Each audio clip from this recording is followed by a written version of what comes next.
What's going on, everybody? We're out here in Midland, Texas. It is July 3rd, about 4:45 p.m. Just got unloaded. We had a lot of trailer light issues. It took us about 10 hours in the shop in Prescott, Arkansas. I'm gonna give you a quick rundown of what happened. So I pulled into Norman's 44.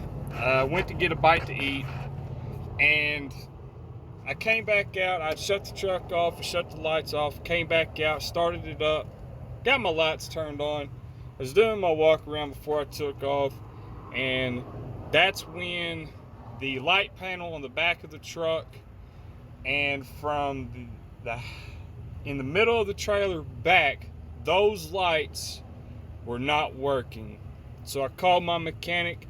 I said, well, I've got one for you. Told him what was going on. He said, it sounds like you may have something like a breaker or a relay that's gone wrong, and you could have a shorted wire somewhere.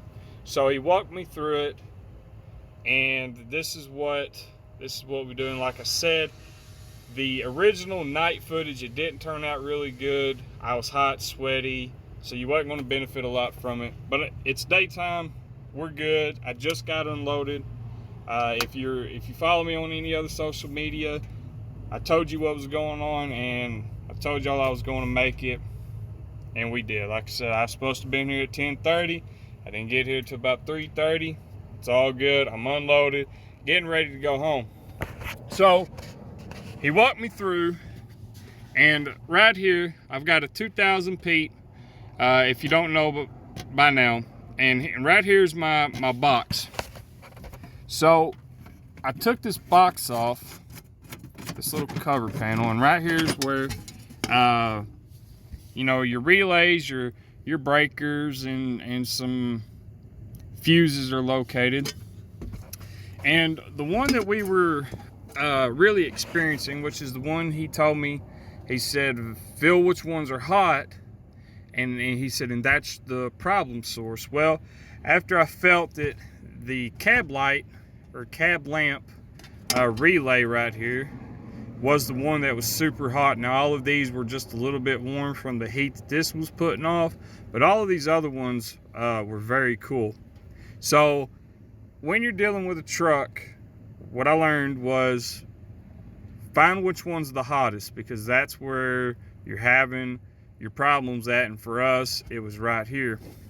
So because I don't have a traditional city horn, as you see is right here, I've got a real low decibel air horn along with a dump valve for my main air horn. So what I did was I switched these two relays.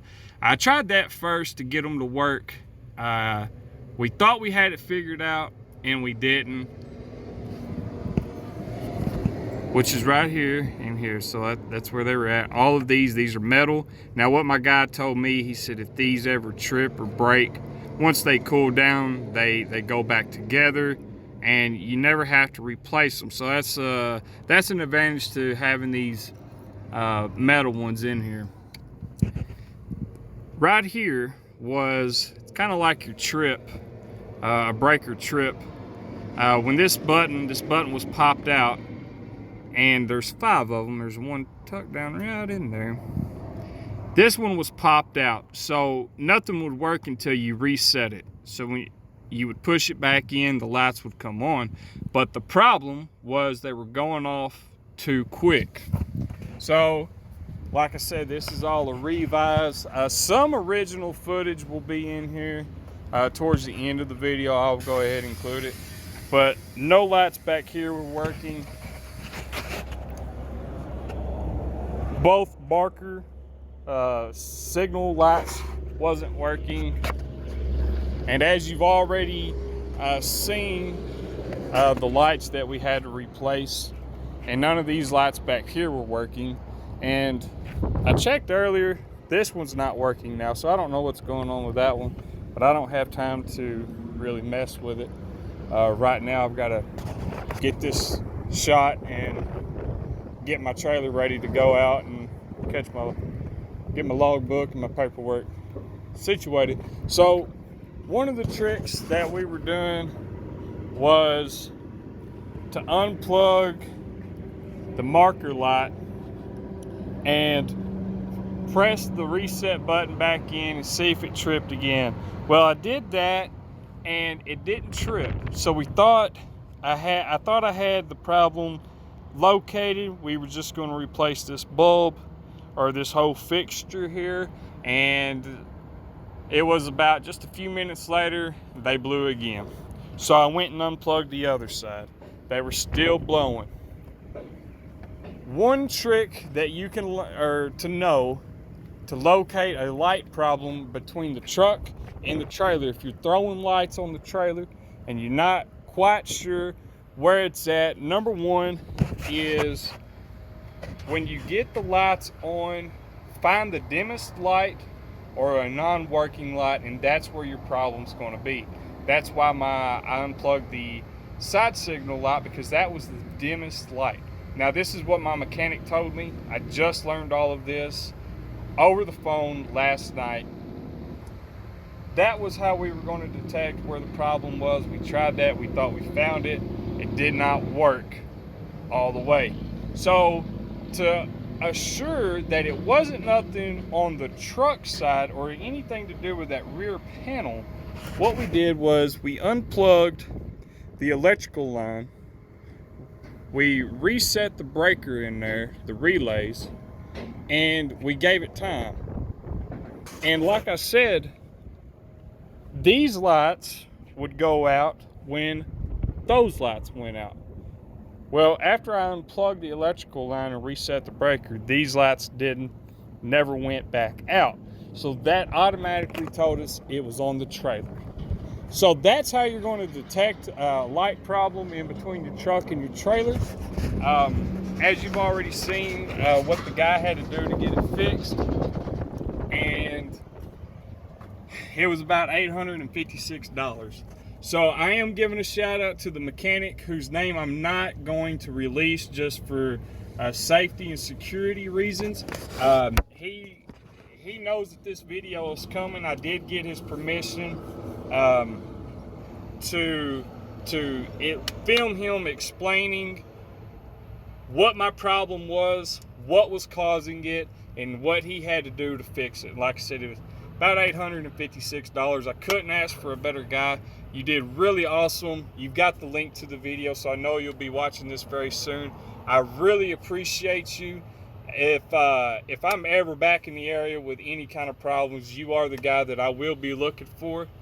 Other than that, guys, that's what we dealt with. And like I said, some of the original raw footage will be right after this, because I want you to kind of see what was going on, but not all of it will be included, because it was just, my phone was dying, and like I said, I was messing with bugs, I was hot and sweaty and all that. So this is just a revise. So I appreciate y'all. I love y'all. Y'all stay tuned. We'll have more videos coming up. I'm still working on a lot of things. I'm trying to get some things, some new equipment, some new cameras and all that. I'm still working on that. I've had a few setbacks, but we've got the hammer down and the gears are shifting, and we're going to get there. I love y'all. Thanks for watching.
All right, so we let everything cool down. What I did was I took the horn relay and switched it out with this. Now, I found out what this is. This is cab lights.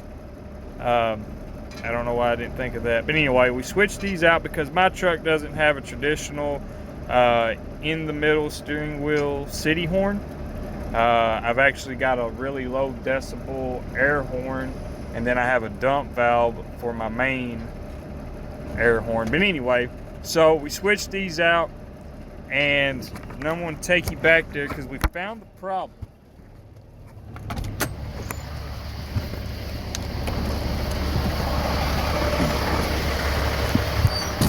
As you can see, at least I said we were going to be